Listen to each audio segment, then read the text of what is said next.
Hey there, welcome back to our channel. Today, we're tackling something super practical. How to upload files to Experian in 2025. Experian is a key player in credit monitoring, and with their updated platform, uploading documents has never been easier. Whether you're disputing a credit report, verifying identity, or submitting financial proofs. This step-by-step guide will get you through it quickly and smoothly, saving you time and hassle. First things first, make sure you have an Experian account. If you don't, head to their website and sign up. It's free and straightforward. Once you're logged in, you'll land on your dashboard. Look for the Documents or Uploads section, which has been redesigned in 2025 with intuitive AI prompts to guide you. Step 1. Prepare your files ahead of time.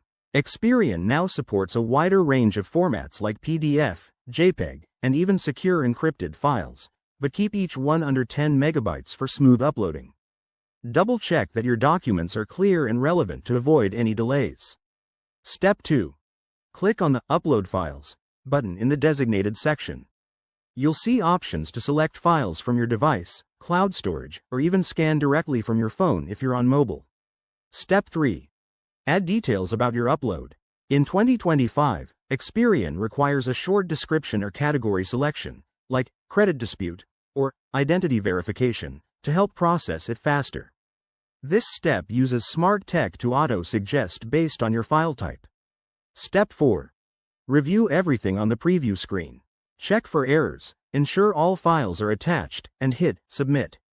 You'll get an instant confirmation, and Experian will send a verification email or notification. Finally, keep an eye on your account for status updates.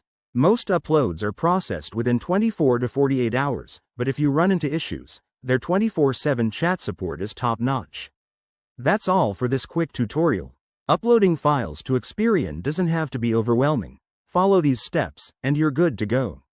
If you found this helpful, smash that like button, subscribe for more finance tips, and drop a comment below. Thanks for watching, and see you next time.